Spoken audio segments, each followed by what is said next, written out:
Selamat pagi anak-anakku semuanya.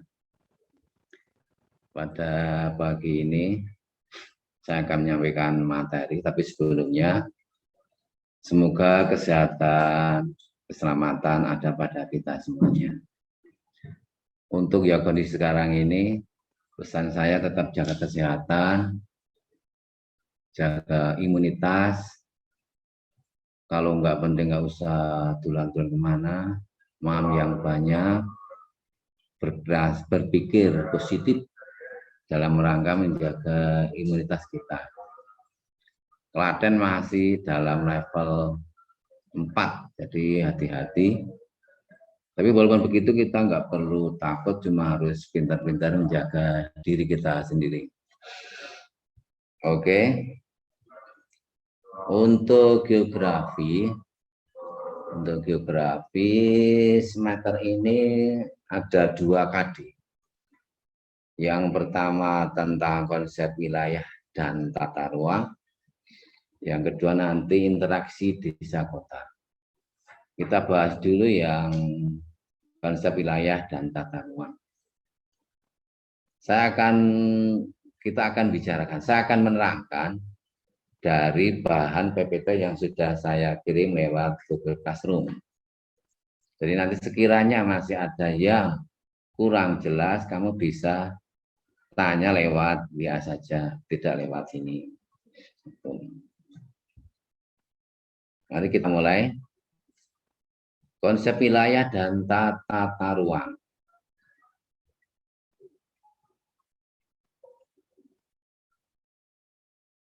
Nanti yang kita bicarakan pertama adalah pengertian wilayah dan perwilayahan. Wilayah dan perwilayahan.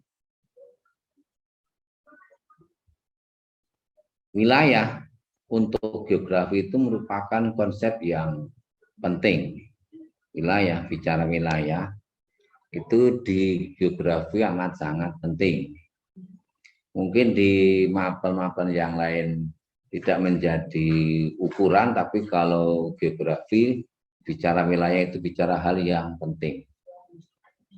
Kemudian ada istilah tata ruang, itu pengembangan dari wilayah. Yang menjadi masalah, mengapa wilayah itu kok penting? Geografi itu objek yang dipelajari, yang dibicarakan, sesuatu yang luas, besar. Karena sesuatu yang luas, besar, maka bicara wilayah itu penting. Wilayah itu kan kalau bicara skopnya yang besar. Nanti kalau diperkecilkan menjadi lokasi. Bicara geografi itu amat sangat penting bicara lokasi. Di mana, daerah mana, itu penting. Karena objeknya yang luas. Kejadiannya bisa sama, dampaknya bisa berbeda apabila lokasinya berbeda. Contohnya, bicara tentang banjir.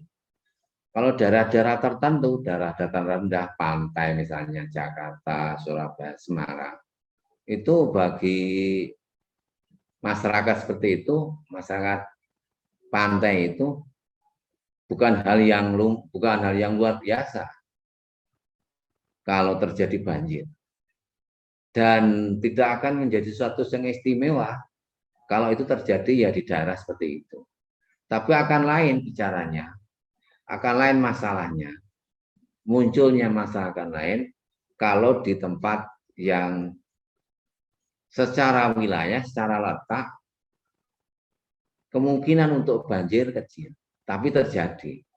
Misalnya daerah pegunungan, kok ada banjir. Itu baru suatu yang menjadi hal yang istimewa.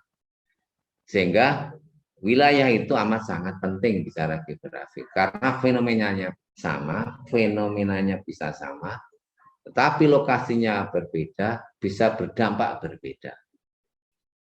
Itu tentang konsep pentingnya wilayah. Nah, karena begitu besarnya objek bumi, maka istilahnya ada muncul wilayah dan perwilayahan. Gitu. Dilanjutkan ya. Sekarang yang masuk bagian dari wilayah dan pewilayahan untuk sub klasifikasi wilayah. Klasifikasi wilayah ada wilayah. Di situ ada wilayah formal, wilayah fungsional, administrasi politik, wilayah perencanaan pemulaan. Nanti pengertiannya di bawah ini. Konsep wilayah. Definisi tentang wilayah dapat dibuat berdasarkan pola kemanusiaan, gejala alamiah, berdasarkan gejala-gejala geografis. Maksudnya, gejala kemanusiaan itu, wilayah akan menjadi berbeda dengan wilayah yang lain, ditinjau dari kegiatan manusianya. Ditinjau dari kegiatan manusianya. Ini dalam konsep wilayah. Nah, gejala alamiahnya, kita bisa membedakan antara daerah satu dengan daerah yang lain dari kenampakan yang ada di permukaan bumi. Misalnya pegunungan, pantai, pinggir kali, misalnya begitu. Ini gejala alamiahnya. Atau yang berdasarkan gejala-gejala geografis. Apakah daerah itu daerah yang daerah kering, daerah hujan, atau daerah yang memiliki curah hujan tinggi, atau daerah-daerah yang itu akan menjadi istimewa, akan menjadi pembeda dengan yang lain dari gejala-gejala geografis. Karena akan relatif bersifat permanen gejala geografis itu, sehingga bisa menjadi indikator, bisa menjadi ukuran pembeda dengan wilayah yang lainnya. Wilayah merupakan suatu kesatuan area di permukaan bumi yang punya ciri-ciri sifat-sifat tertentu yang terjadi karena hubungan kompleks antara unsur tanah, air, tanaman, binatang, dan manusia. Wilayah merupakan kesatuan area di permukaan bumi yang memiliki ciri-ciri tertentu, sifat-sifat tertentu yang terjadi karena hubungan yang kompleks antara unsur tanah, air, tanaman, binatang, dan manusia. Wilayah satu dengan wilayah yang lain itu akan terlihat berbeda betul, sehingga kita bisa membedakan, oh ini wilayah A, oh ini wilayah B, ini wilayah C, itu terjadi karena hubungan antara tanah, air, tanaman, binatang, dan manusianya. Dengan tanah yang sepandus, dengan tanah yang subur, dengan air yang kurang, air yang melimpah, akan menghasilkan tanaman-tanaman, akan menghasilkan binatang-binatang yang itu berbeda dengan daerah-daerah yang secara unsur-unsurnya berbeda. Secara tanahnya berbeda, airnya berbeda, dan nanti akan menjadi tempat hunian orang yang berbeda pula dengan segala aktivitasnya. Daerah-daerah yang tandus, manusianya, orangnya, penduduknya, ya akan memiliki tingkat lokalitas yang berbeda dengan daerah yang subur. Kegiatan ekonominya, aktivitas budayanya, membuat rumahnya, dan sebagainya. Itu pengertian dari wilayah merupakan satu satuan area di permukaan bumi yang memiliki ciri dan sifat tertentu yang terjadi karena hubungan yang kompleks antara unsur tanah, air, tanaman, binatang, dan manusia. Kalau kita perhatikan nanti, akan terasa nikmatnya, akan terasa bahwa bumi itu ternyata bisa kita kecilkan dalam membahas, untuk bisa detail. Sebab dalam konsep geografi tidak boleh ada data yang kosong. Di suatu daerah, di sisi permukaan bumi tidak boleh ada data yang kosong. Nah, untuk bisa mempelajari sampai muncul kriteria-kriteria tertentu itu, maka muncul konsep wilayah, konsep pengelompokan. Baru akan ada istimewanya dari suatu daerah itu, atau baru muncul keistimewaan, keindahan dari enaknya mempelajari geografi. Yang kedua sekarang konsep perwilayahan. Perwilayahan atau regionalisasi diartikan sebagai upaya mengelompokkan bagian-bagian permukaan bumi untuk tujuan tertentu. Perwilayahan ini merupakan cara untuk membentuk wilayah tadi itu. Dari skop yang luas, dari objek bumi yang luas, biar kita tetap mendapatkan data yang komplit, data yang detail, tidak boleh ada data yang hilang, maka dibutuhkan perwilayahan, teknik cara mengelompokkan. Karena memang pada dasarnya memang tidak ada yang sama di permukaan bumi itu. Semakin detail kita mempelajarinya, semakin detail kita memberlakukan daerah itu, maka tetap akan muncul keistimewaan-keistimewaan tertentu yang itu berbeda dengan daerah yang lainnya. Itu konsep perwilayahan atau istilahnya regionalisasi sebagai upaya untuk mengelompokkan bagian-bagian bumi dengan tujuan tertentu. Berikutnya lagi, tujuan perwilayahan sebagai berikut. Yang pertama, untuk meratakan pembangunan di semua wilayah sehingga dapat mengurangi kesenjangan antara wilayah yang satu dengan wilayah yang lain. Pengelompokan wilayah ini diharapkan dalam pembangunan itu bisa menyentuh daerah-daerah tertentu semuanya. Tidak hanya mung yang senengi, tidak hanya daerah-daerah yang dekat kota saja, tapi semuanya. Jadi kita bisa membangun sesuai dengan kondisi daerahnya masing-masing. Itu tujuan dari perwilayahan untuk pemerataan pembangunan di semua wilayah. Sehingga tidak ada istilah pembangunan yang tidak tepat sasaran. Dengan perwilayahan tadi itu diharapkan pembangunan yang tepat sasaran sesuai dengan kondisi wilayahnya. Yang kedua, memudahkan koordinasi dari berbagai program pembangunan pada setiap daerah. Perwilayahan tadi itu setelah kita ciptakan, kita buat, kita bisa kemudian mengkoordinasikan program-program pembangunan dari tiap-tiap daerah.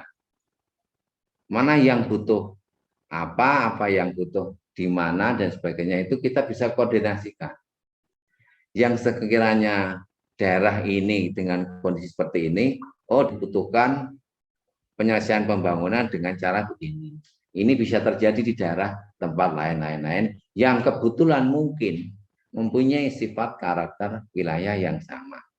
Itu maksudnya memudahkan koordinasi berbagai program pembangunan di setiap daerah. Karena memang tiap daerah kemungkinan memiliki kondisi yang tidak sama. Tapi dengan perwilayahan tadi itu, dengan kita menciptakan peta yang menggambarkan wilayah tertentu dengan kondisi tertentu, sifat tertentu, maka pembangunan akan bisa dilaksanakan untuk tiap daerah. Tidak ada yang tidak tersentuh dalam pembangunan. Dan pembangunan tadi dengan begitu, pas sesuai dengan kondisi real yang ada di lapangan. Jadi tidak ada pembangunan yang hanya menjadi korban, atau bahkan perlu pembangunan menimbulkan masalah baru. Yang ketiga, mensosialisasikan berbagai program pembangunan. Dari perwilayahan tadi sebetulnya sudah merupakan proses mensosialisasikan berbagai program pembangunan. Dari pengelompokan wilayah tadi itu sebetulnya awal dari mensosialisasikan berbagai program pembangunan. Setelah tahu kondisi realnya, karakter wilayahnya, daerahnya, kita bisa memberikan solusi, memberikan pencerahan pada masyarakat-masyarakat tertentu dengan kondisi areal yang tidak sama. Misalnya pembangunan wilayah menurut iklim, ketinggian, topografi, dan lain sebagainya. Ini contohnya. Mungkin di Jawa berbeda dengan di Sumatera, berbeda dengan di Kalimantan. Mungkin di Jawa sendiri ya secara kewilayahan yang lebih sempit, berbeda dari Jawa Barat, Banten, Jawa Tengah, Jawa Timur. Mungkin di Jawa Timur juga begitu. Sama-sama sak provinsi, karena kondisi wilayahnya tidak sama, mungkin dari yang paling barat sampai ke Banyuwangi memiliki program pembangunan yang berbeda-beda, mempunyai kebijakan yang sendiri-sendiri tiap kabupatennya, karena memang wilayahnya berbeda-beda. Dari semua itu merupakan tujuan dari pengelompokan atau perwilayahan tadi itu. Jadi tidak boleh ada, istilahnya dalam geografi itu tidak boleh ada ruang yang tanpa data. Semua harus terdata. Yang berikutnya lagi kelanjutan dari perwilayahan atau regionalisasi. Yang pertama penyamarataan wilayah, yang kedua klasifikasi wilayah. Karena ini PowerPoint, jadi ya yang tertulis di sini hanya poin-poinnya saja. Nanti saya akan terangkan, tolong diperhatikan. Keterangannya nanti ada yang saya omongkan.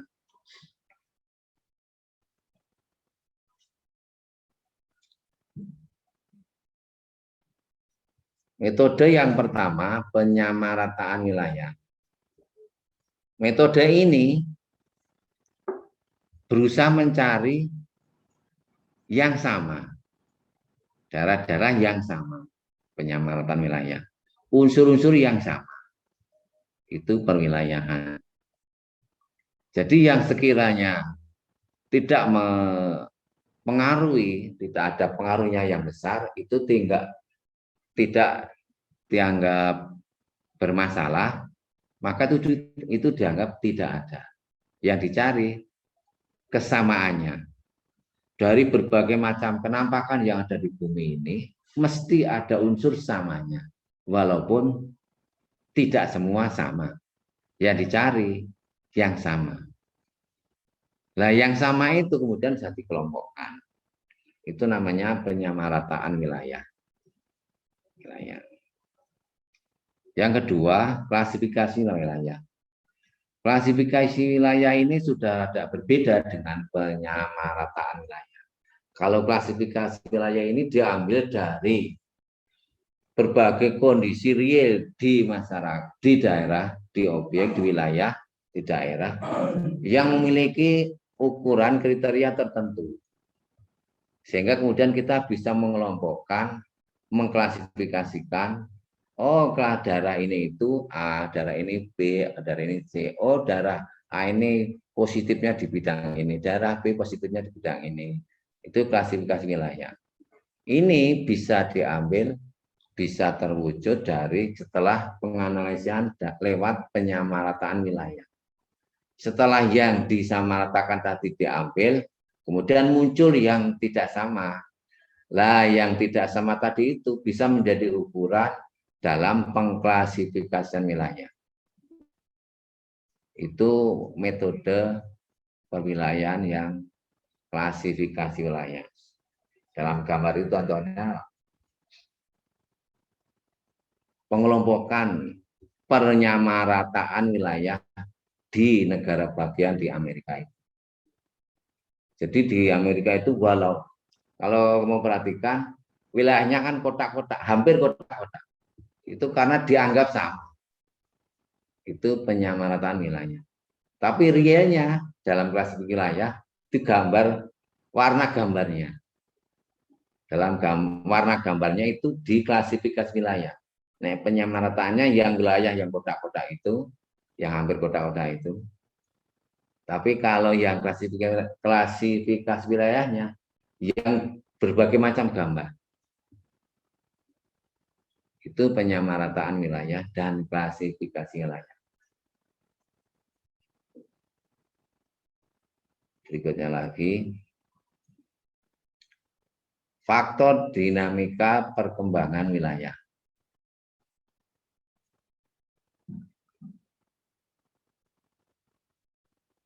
Faktor dinamika perkembangan wilayah. Bicara wilayah itu tetap kuncinya pada penduduknya, pada manusianya. Jadi bicara perkembangannya ya amat sangat wilayah tadi itu kuncinya pada penduduknya. Mungkin wilayahnya tidak bisa semakin luas, tapi kondisi masyarakatnya berbeda akan menghasilkan wilayah tadi yang berubah, yang berkembang. Karena penduduknya. Faktor-faktornya antara yang pertama, faktor internal. Faktor internal itu faktor yang ada di intern wilayah itu. Faktor yang ada di penduduk itu. Kondisi yang ada pada penduduk itu. Ini bicara masalah kualitas penduduknya. Bicara masalah kuantitas penduduknya. Bicara kualitas maksudnya apa yang bisa dikerjakan oleh penduduk itu. Keterampilannya, bakatnya, etos kerjanya. Perkembangan wilayah amat sangat dipengaruhi kondisi faktor internal itu. Pada masyarakat tertentu kita bisa memperhatikan, oh daerah Jepara itu terkenal ahli ukir, Jogja terkenal batik, dan sebagainya. Bali terkenal keseniannya. Itu contoh faktor internalnya. Maka perkembangan wilayah tadi itu ya amat sangat diwarnai oleh hal-hal semacam itu. Dan ini daerah yang lain kemungkinan susah menirunya. Seandainya terjadi, ya mungkin yang faktor yang kedua, faktor eksternal. Faktor eksternal ini faktor yang ada di luar wilayah itu. Faktor luar yang mempengaruhi wilayah itu. Mungkin daerah tertentu, wilayah tertentu, mungkin Kudus, kemudian Pati, Juwana itu mungkin awalnya nggak tertarik dengan ukiran, karena ukiran itu sudah faktor internal dari masyarakat Jepara. Tapi karena letaknya yang dekat dengan Jepara, kemungkinan perkembangan wilayahnya daerah sekitar Jepara akan terpengaruh oleh kondisi masyarakat di Jepara yang semula tidak mengenal ukiran, yang semula tidak terkenal, tidak tertarik dengan ukiran akan menjadi tertarik sehingga mampu merubah, sehingga mampu menggerakkan perkembangan wilayah itu. Itu faktor eksternal. Jadi faktor yang ada yang di luar wilayah itu. Ini amat sangat berkaitan dengan letaknya. Yang ketiga, faktor geografis. Faktor geografis itu kondisi yang ada di masyarakat itu. Apakah pegunungan, apakah pantai, apakah dataran rendah. Untuk yang dataran rendah, karena kondisi medannya gampang, kemungkinan perkembangan wilayahnya akan lebih cepat dibandingkan daerah yang bergunung-gunung atau reliefnya kasar. Mengapa? Karena ya hubungan antar wilayah dia akan lebih gampang dibandingkan daerah yang bergunung-gunung. Di Jawa ini pusat budayanya di Jogja Solo. Karena secara geografis Jogja Solo itu yang paling enak dibandingkan daerah yang lainnya. Misalnya Jawa Barat itu kondisinya relatif kasar dibandingkan dengan Jawa Tengah. Apalagi bicara di antar pulau. Di Sumatera itu terkenal dengan Bukit Barisan itu punggungnya Sumatera.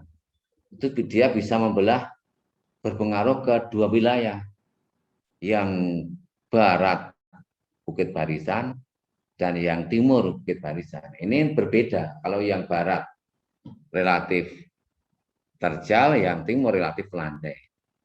Maka perkembangan wilayahnya ya berbeda. Akan lebih gampang kalau secara geografisnya memudahkan masyarakatnya untuk berkomunikasi dengan yang lain. Apalagi kalau bicara dengan masyarakat di daerah Papua, kita tahu geografis, kondisi faktor geografis di Papua itu amat sangat kasar. Dari yang pantai sampai dataran tinggi sampai di ada gunung tertinggi se Indonesia itu. Sehingga bicara dinamika perkembangannya ya maklum kalau daerah Papua itu relatif lambat bandingkan Jawa. Karena secara faktor geografisnya ya maaf, ya nggak patek menguntungkan. Itu contoh dari faktor geografis hubungannya dengan dinamika perkembangan wilayah. Berikutnya lagi faktor manajemen wilayah. Faktor manajemen wilayah itu sebetulnya sudah di luar geografis, di luar pelajaran geografi. Karena ini sudah merupakan rangkuman dari melihat internal, eksternal, dan geografis. Nanti masing-masing daerah dengan melihat faktor internalnya, dengan melihat faktor geografisnya, mesti memiliki cara teknik untuk mengembangkan wilayahnya masing-masing. Sehingga nanti ada istilah, oh daerah ini itu bagus untuk pengembangan apa, wisata, agrobisnis, pertanian, dan sebagainya. Itu sebetulnya hanya teknik cara untuk piye supaya wilayahnya berkembang. Itu faktor manajemen wilayah. Dalam ini ya pemerintah, dalam ini pemerintah pusat, pemerintah provinsi, daerah, sampai ke kabupaten kota. Itu faktor manajemen wilayah yang mempengaruhi dinamika perkembangan wilayah.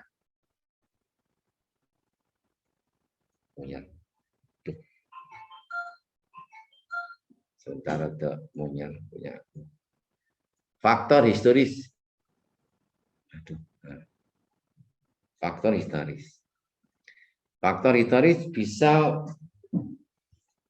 pengaruhnya besar terhadap perkembangan wilayah. Tapi faktor historis pun tidak lepas dari kondisi faktor di atasnya tadi, internal, eksternal, faktor geografisnya. Daerah-daerah yang secara historis, secara dulu sudah menjadi pusat pemerintahan, dulu menjadi pusat kerajaan, mesti akan memiliki tingkat dinamika perkembangan yang berbeda dengan yang belum atau yang jauh dari pusat pemerintahan. Delalahnya di Indonesia ini faktor historisnya, faktanya di Jawa ini yang paling banyak sudah ada kerajaannya zaman dulu.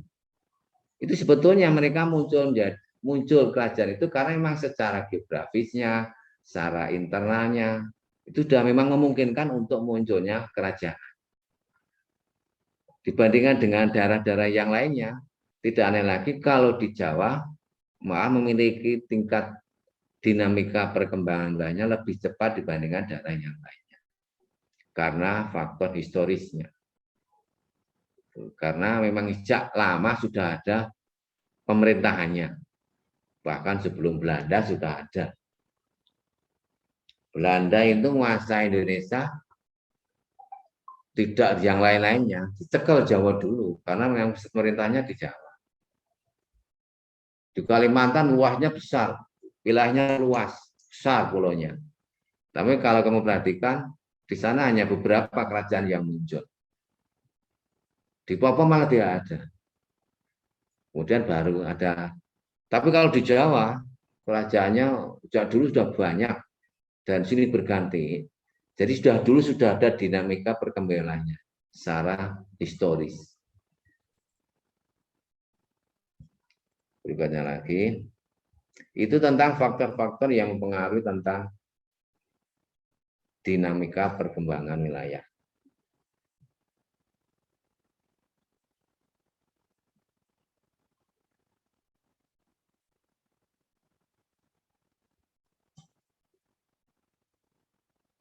Berikutnya lagi, sekarang tahapan perkembangan wilayah.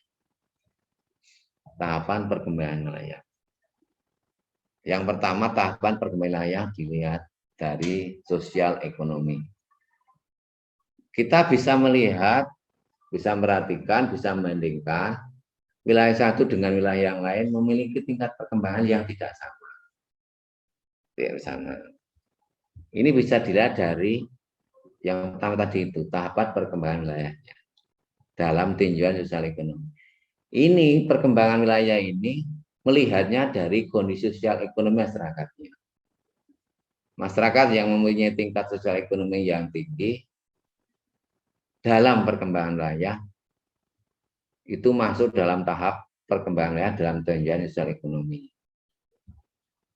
Ini dianggap yang paling tinggi, tahapan yang paling tinggi dalam perkembangan wilayah.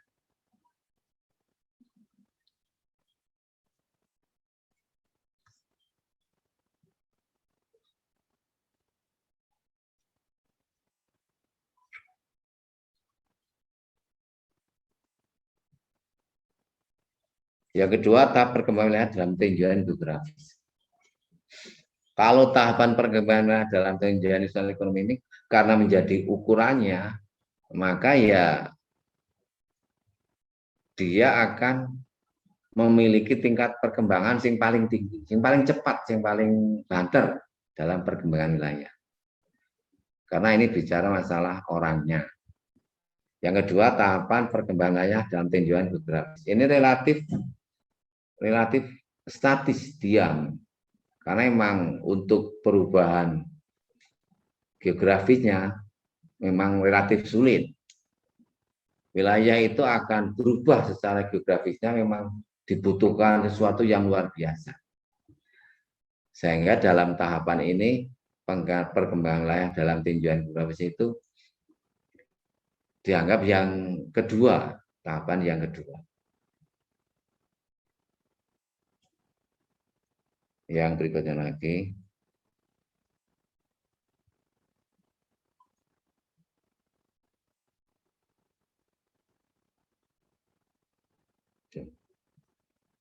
Strategi pengembangan wilayah. Setiap wilayah daerah mesti ingin memajukan wilayahnya, ingin mengembangkan wilayahnya. Ada berbagai macam strategi. Daerah satu dengan daerah lain yang berbeda-beda nanti. Yang pertama, kutub-kutub pertumbuhan. Dalam mengembangkan wilayah nanti ada strategi yang pertama, kutub-kutub pertumbuhan. Maksudnya, dalam pengembangan itu diciptakan kutub-kutub pertumbuhan, titik-titik yang mempunyai tingkat pertumbuhan ekonominya tinggi. Itu maksudnya strategi kutub-kutub pertumbuhan. Kita ciptakan daerah-daerah dengan tingkat ekonomi yang tinggi dibandingkan dengan yang lain. Itu diharapkan dengan begitu, nanti titik-titik atau kutub-kutub itu akan berpengaruh ke kanan kirinya. Sehingga perkembangan wilayahnya tidak hanya di titik itu, tapi kutub-kutub tadi itu berpengaruh ke yang lainnya. Itu strategi pengembangan wilayah dengan sistem kutub-kutub pertumbuhan. Yang B, strategi desentralisasi teritorial. Strategi ini strategi yang terpusat. Maksudnya pengaturannya secara satu, pusat, jadi satu. Misalnya pemerintah pusat. Misalnya kabupaten ya di tangan bupatinya. Jadi ukurannya, pengaturannya dari satu pusat. Atau yang C, strategi agropolitan. Strategi ini dengan mengembangkan kota-kota yang secara agro itu memungkinkan. Kalau nggak bisa A, B, atau yang C. Strategi agropolitan. Yaitu mengembangkan daerah-daerah yang secara agro memungkinkan untuk dikembangkan. Misalnya apakah daerah perkebunan, apakah daerah perikanan, itu strategi agropolitan. Dengan begitu diharapkan yang semula tidak terjamah, yang semula tingkat perkembangannya lambat, kalau kita ambil dengan strategi agropolitan tadi, itu daerah sekitar daerah yang menjadi pusat agropolitan tadi, bisa menjadi penerang kanan kirinya. Yang D, strategi integrasi spasial. Yang D ini agak berbeda karena ini hubungannya dengan pendekatan wilayah. Setiap pimpinan wilayah atau pemerintah, dia mesti memiliki teknik cara sendiri untuk mengenal wilayahnya.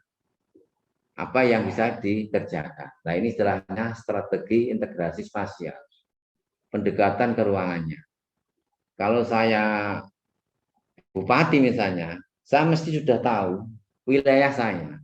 Sehingga apa yang saya kerjakan, itu diantaranya mesti sudah membentukkan wilayah saya. Itu maksudnya strategi integrasi spasial.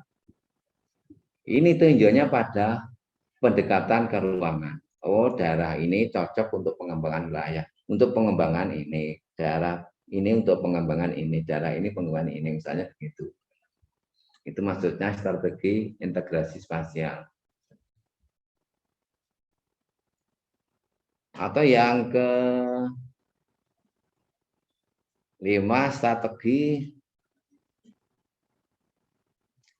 pengembangan kota-kota kecil dan menengah. Bisa saja kita menggunakan yang E, strategi pengembangan kota-kota kecil. Jadi fokusnya tidak lagi ke kota-kota besar, tapi sudah memperhitungkan kota-kota kecil. Diharapkan dengan kota kecil tadi itu, pengembangan wilayahnya tidak terfokus pada kota-kota besar dan yang menengah, kota kecil dan menengah. Sehingga akan merata, wilayahnya tidak akan berkembang secara bareng-bareng. Itu strategi pengembangan kota-kota kecil. Tidak hanya di kota-kota besar, tidak hanya di Jakarta tok, tidak hanya di Semarang tok. Itu kita memperhatikan ke kota-kota kecil. Yang berikutnya lagi, strategi rural urban linkage, yaitu mengembangkan daerah-daerah perbatasan antara desa kota. Daerah desa kota, pinggiran. Kota sudah bukan, desa tidak. Itu yang dikembangkan. Strategi rural urban linkage itu. Atau yang G. Nah, yang G ini relatif umum. Pengembangannya itu dikerjakan dengan memperkuat, membangun strukturnya, infrastrukturnya, sarana prasarananya. Diharapkan dengan sarana prasarana yang baik, maka pengembangan wilayah akan terjadi dengan jalannya, jembatannya, mungkin fasilitas-fasilitas yang lainnya, pendidikannya. Itu contoh dari strategi regional networking, yaitu pengembangan wilayah dengan pembangunan sarana prasarananya. Itu tentang strategi-strategi dalam pengembangan wilayah.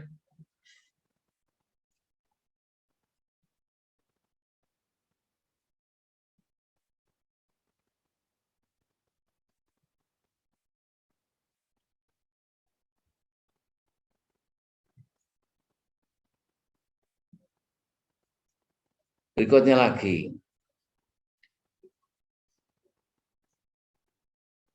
kalau yang tadi itu wilayah, gambaran kita itu relatif luas. Sekarang kita detailkan lagi, yaitu bicara tentang ruang dan penataan ruang. Ini termasuk program-program baru.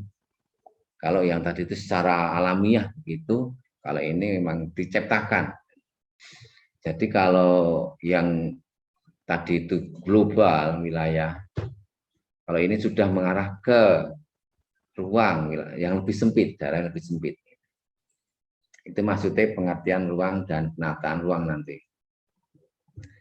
Penataan ruang mengandung mana proses menata ruang sesuai dengan Undang-Undang Nomor 26 Tahun 2000 memberikan pemahaman tentang tata ruang sebagai wujud struktur ruang dan pola ruang.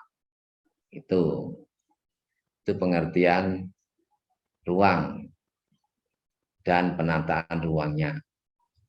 Ini bagian dari wilayah tadi. Wilayah tadi itu. Jadi tidak hanya secara global di wilayah, tapi nanti dipersempit, diperkecil lagi ke ruang-ruang.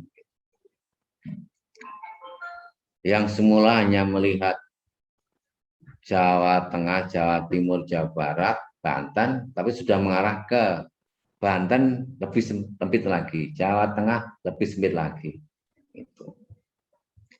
Itu maksudnya penataan ruang. Tata ruang adalah wujud struktur ruang dan pola ruang. Maksudnya struktur ruang itu dalam wilayah itu terdiri dari apa saja.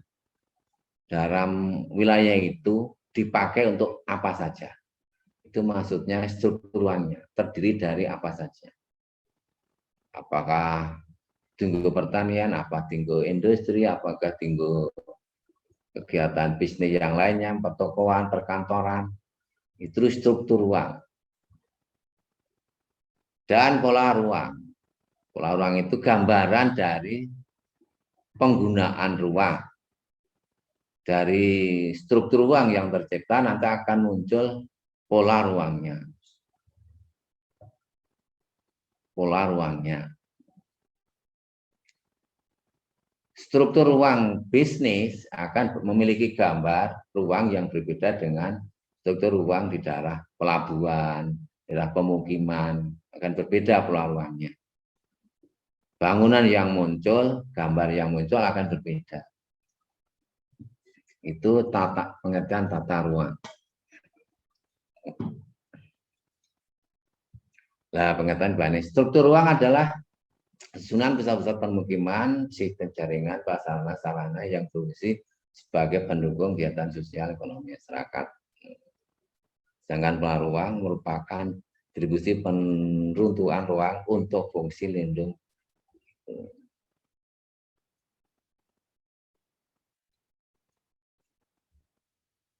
Berikutnya lagi, klasifikasi penataan ruang.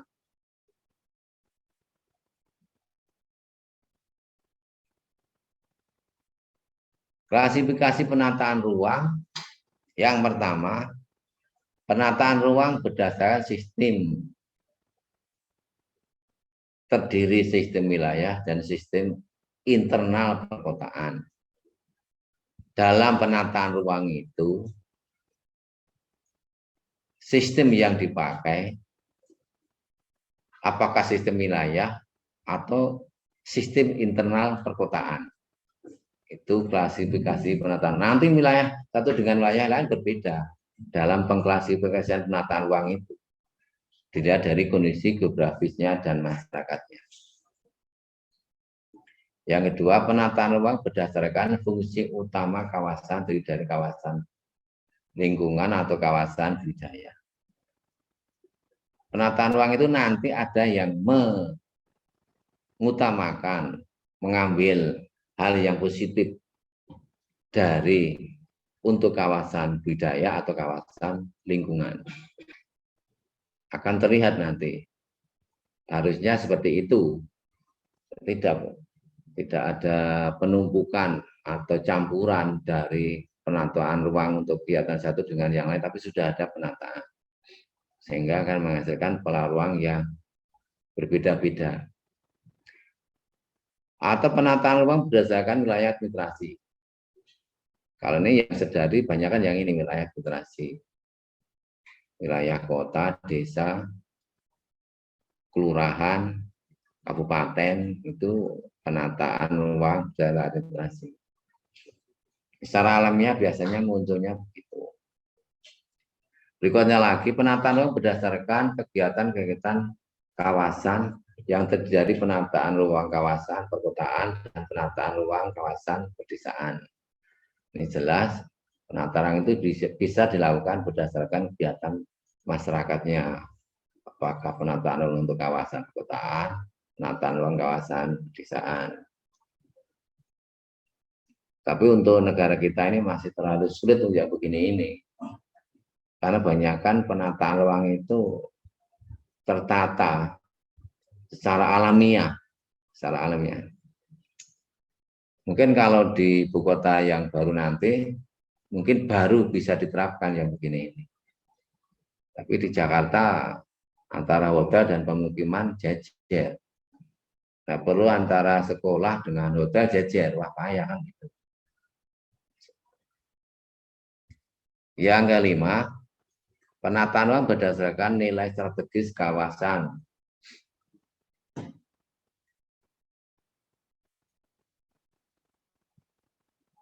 Baik itu kawasan strategi nasional maupun daerah. Pemerintah yang menentukan kalau yang ini penataan ruang berdasarkan nilai strategis. Apakah daerah yang menjadi zona industri atau kawasan industri, kawasan berikat.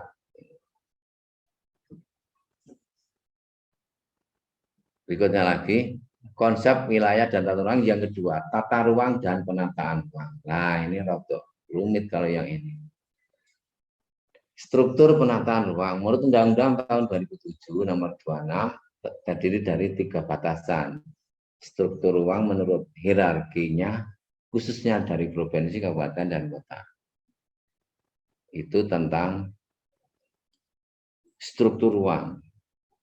Ruang tadi dipakai untuk apa? Itu maksudnya hierarkinya.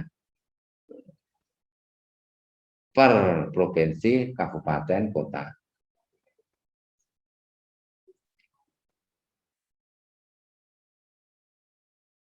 Yang berikutnya lagi, konsep pembangunan. Pembangunan itu secara etimologisnya, dari kata bangun diberi awalan ber, pem, akhiran an, guna menunjukkan perihal pembangunan aktivitas. Secara ensiklopedik, kata pembangunan telah menjadi bahasa dan konsep dunia.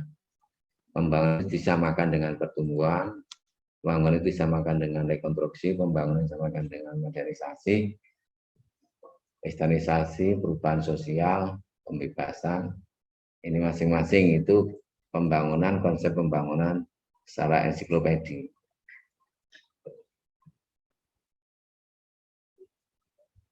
Maksudnya indikator berhasilnya bangun ya apabila ada pertumbuhan, ada perubahan yang positif. Nah, rekonstruksi itu membangun, modernisasi itu menjadi dikatakan ada pembangunan apabila ada modernisasi. Atau konsep pembangunan istanisasi, dikatakan ada pembangunan bila sudah ada istanisasi. Hal-hal yang barat masuk atau ukurannya barat. Atau pembangunan diartikan dari perubahan sosial, ada perubahan secara sosial, ekonominya, masyarakatnya, budayanya. Atau yang lebih ekstrim, pembebasan.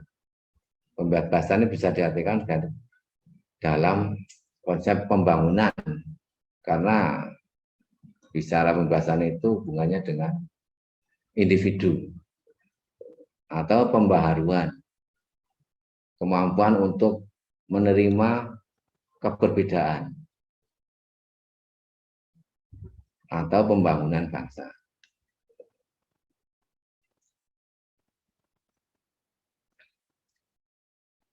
Indikator pembangunan.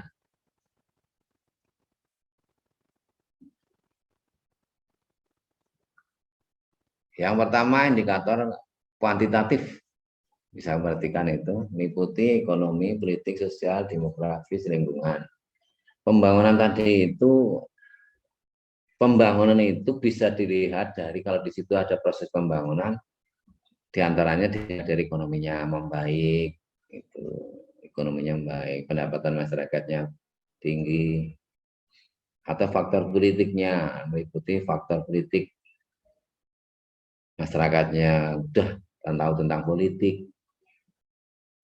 Yang ketiga, maksudnya faktor politik itu hak dan kewajiban sebagai warga negara, bagi masyarakat itu faktor politik. Atau indikator kuantitatif, faktor sosial. Maksudnya keberadaan orang lain, faktor sosial ini, indikatornya, akan menjadi ukuran keberhasilan awake dhewe. Itu faktor sosial. Atau faktor demografis. Faktor demografis itu yang menjadi ukuran untuk faktor demografis itu dilihat dari kesehatan, pendidikan, ekonomi. Itu faktor demografis. Atau faktor atau indikator lingkungan. Lingkungannya menjadi ramah, baik, atau rusak, itu dari kuantitatif, indikator kuantitatif dalam pembangunan. Atau indikator kualitatif, meliputi gambaran kondisi kehidupan dan kualitas hidup masyarakat. Ini bicara, kalau yang tadi itu bisa secara data, kalau faktor kuantitatif itu bisa diwujudkan data, kalau ini karena kualitatif susah untuk dibuktikan data. Karena itu gambaran kondisi kehidupan hidup masyarakat itu. Apakah egois, apakah gampang marah, itu kualitatif. Bagi yang berpendidikan otomatis memiliki tingkat pendidikan yang tinggi, mesti memiliki tingkat kepekaan. Jadi ora gampang nesu, ora gampang marah, ora gampang frustasi. Itu contoh indikator kualitatif. Ini kan susah untuk diadana. Indikator ini dipakai untuk menganalisa komponen yang tidak mudah dihitung. Saya sampaikan tadi, tidak mudah dihitung dan diukur dengan sebuah angka. Tadi yang tak ngomong tadi itu. Karena ini sifatnya seperti itu. Anda semakin pintar, semakin dewasa harus yang punya pemikiran yang lebih luas, lebih banyak. Tidak responsif, tidak gampang marah, tidak gampang menyerah. Itu menjadi indikator kalau di situ ada pembangunan. Atau ukuran alternatif dalam pembangunan menurut ini. Yang pertama, sustenance dalam konteks kebutuhan dasar. Yang paling ini menurut Chan, Gloret Chan itu yang paling dasar, yang paling awal. Atau self esteem yang berhubungan dengan self respect dan kebebasan. Atau yang ketiga, kebebasan yang berhubungan dengan kemampuan masyarakat untuk memilih pilihan mereka tadi yang tak mengatakan tadi itu. Jadi tidak gampang terpengaruh, itu istilahnya gitu.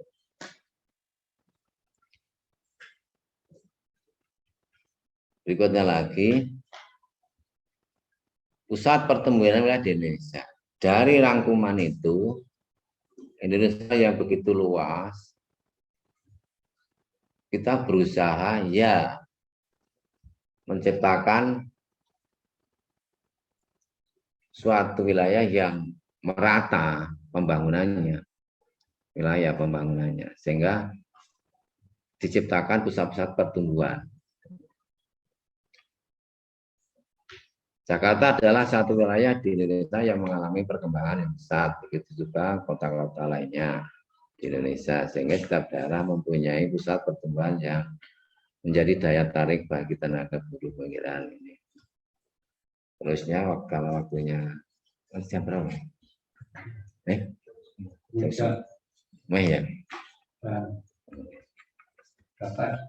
Oke. Untuk sementara itu dulu karena waktunya sudah habis.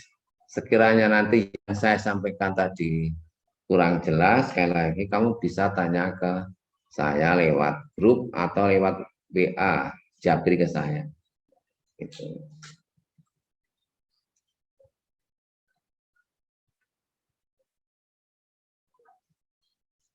Sekian dulu, terima kasih.